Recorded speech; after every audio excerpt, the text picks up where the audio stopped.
Children aren't born knowing what's right or wrong. They arrive curious, tiny explorers trying to make sense of this big, confusing world. Every smile, every silence, every reaction teaches them how safe honesty feels. One quiet afternoon, a toy slips, a crash echoes. A small pair of eyes freeze. From the next room, a voice calls, "Who broke it?" The child hesitates. Their heart beats faster. And then, a soft whisper, "Not me." It looks like a simple lie, but in that small moment, something deeper is happening. The child isn't choosing dishonesty, they're choosing safety. Why does that happen? Why would a mind built for truth hide behind a lie? Let's step inside a child's mind and watch what really happens when they lie. A child's mind starts simple, full of wonder, full of questions, trying to make sense of everything around them. In the early years, children don't really know what a lie is. They say whatever sits in their tiny heads because truth and imagination feel the same. Then, something amazing happens. Usually around the age of 4, the brain unlocks a new super skill called theory of mind. It's a fancy way of saying, I can guess what you're thinking. For the very first time, a child realizes, you don't know what I know. That small thought changes everything. It's the same ability that lets them play pretend, tell stories, or surprise you with a joke. It's also the ability that quietly makes lying possible. Picture this. A child spills some juice, looks at the floor, and quickly says, "It wasn't me." In that instant, their brain is testing a new idea, trying to understand how what they say can shape what someone else believes. In their world, it isn't wrong or planned. It's discovery, a brain trying to understand how truth, imagination, and safety all fit together. Every small lie is like a tiny experiment about emotions. What happens when I tell the truth? What happens when I don't? Adults might hear stubbornness, but what's really happening is learning. Learning how words can change reactions, how people can feel different things, how honesty sometimes meets anger, and silence sometimes feels safer. So when a young child lies, they're not turning dark, they're turning aware. Their growing mind is building empathy, curiosity, and imagination. The same tools that will one day help them tell stories, solve problems, and understand others. Lying, in its earliest form, isn't a flaw in the child. It's proof that their mind is waking up to the world. Not all lies are the same. Every lie has its own reason, its own heartbeat. And when we look closer, we find that each one is trying to protect something that matters to the child. The fear lie. This one shows up fast, before the child even thinks. Maybe they spilled juice, broke something, or forgot to finish homework. Fear rushes in like a wave, and the words tumble out. I didn't do it. It's not a plan, it's a shield. In that moment, they aren't trying to trick anyone. They're trying to feel safe. The fantasy lie. This one lives in the space between dreams and reality. A child might say, "My toy can talk," or "I flew in my sleep." They're not lying to mislead. They're exploring what's possible. Their imagination is stretching, testing, playing. It's the same spark that helps them tell stories, create art, and dream about who they might become. The protection lie. Sometimes a child lies to protect, not themselves, but the people they care about. They say, "It's fine, really," or "Don't be mad at Dad," hoping to stop the storm before it starts. It's their way of holding everyone together, using words as a small umbrella against conflict. To an adult, these lies might feel like betrayal, but inside the child's world, they're tiny rehearsals, ways to test how the world reacts to truth and emotion. A lie is never just words. It's a message. I'm scared. I wish this didn't happen. I hope you're not upset. Every lie is a small experiment in love and safety. The child is quietly asking, if I tell you what's real, will you still hold me the same? And until that answer feels safe, honesty stays waiting, patient, quiet, and ready to return the moment fear fades. Inside every child's mind, there's a quiet conversation happening, a tiny battle between fear and honesty. When a child thinks about telling the truth, two parts of the brain begin to speak. The first is called the amygdala, the alarm system. It's the part that shouts, "Wait, if you tell, you might get in trouble." It floods the body with worry, tightening the chest, racing the heartbeat. Then there's the prefrontal cortex, the part that helps with reasoning. It gently replies, "But honesty is good. It helps people trust you." In adults, these two voices know how to take turns. We've learned over time that being honest usually brings relief. But for children, those voices are still learning to work together. Their emotional brakes aren't strong yet. Fear often hits the gas first.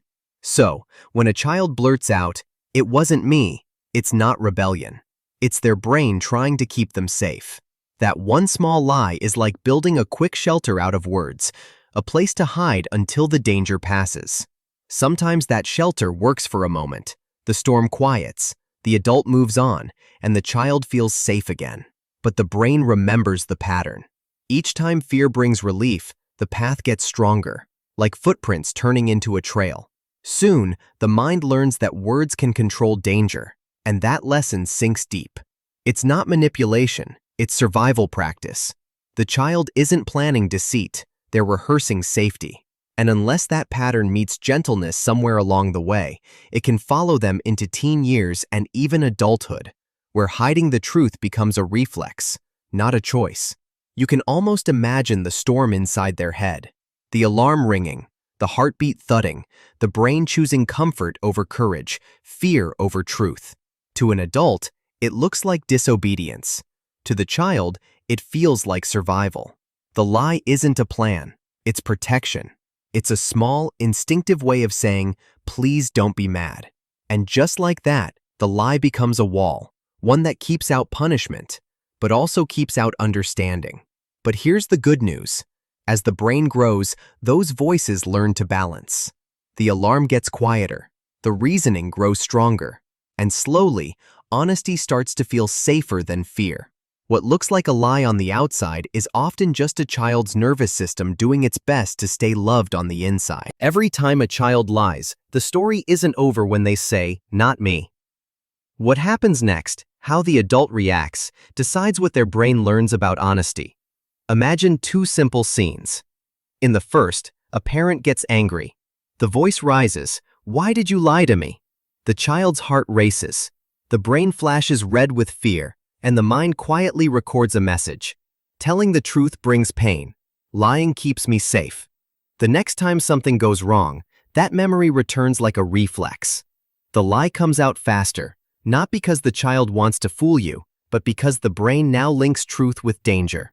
Now picture the second scene. The same mistake, the same broken toy. But the parent takes a breath, stays calm, and says softly, "It's okay, just tell me what happened." This time, the child's body relaxes.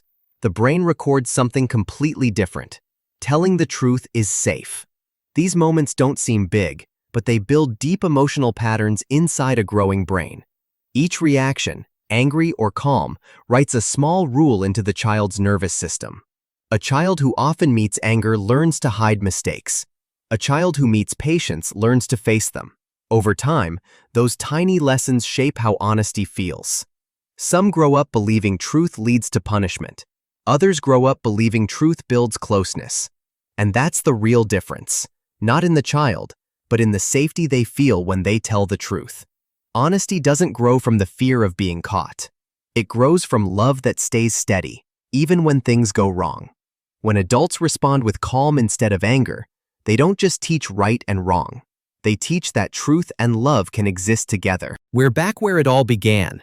The same room, the same toy, the same small hands holding it. But this time, something is different. The child takes a deep breath and says softly, "Yes, I broke it." In one world, the parent frowns.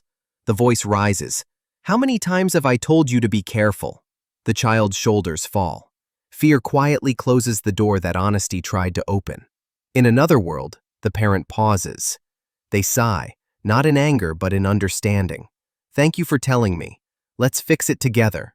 The child looks up, surprised, relieved, and the brain writes a new rule. Truth doesn't break love. These tiny differences, just a tone, a look, a moment, shape how the next truth will be told. When trust replaces fear, the brain stops sounding its alarms. The child begins to learn that honesty is not a test to survive, but a bridge that connects them to the people they love. Every time truth is met with patience, the child's sense of safety grows stronger. And every small moment like this becomes quiet practice for a lifetime of integrity. Lying, after all, was never the real enemy. It was simply the language of fear, waiting to be translated into safety. A child's mind is born honest, but they can only tell the truth when they feel safe. So the next time you hear a small voice say, "I didn't do it," pause for a moment. Don't just hear the words, try to hear the worry behind them. Because when we make a child feel safe instead of scared, they learn that honesty doesn't hurt, it heals. And maybe that's the secret to raising truth tellers, not by demanding honesty, but by creating a world where truth feels gentle. Every calm word, every patient pause teaches a child that love stays, even when mistakes happen. So if you ever wonder where honesty begins, it starts right there, in safety, in trust, in love that listens.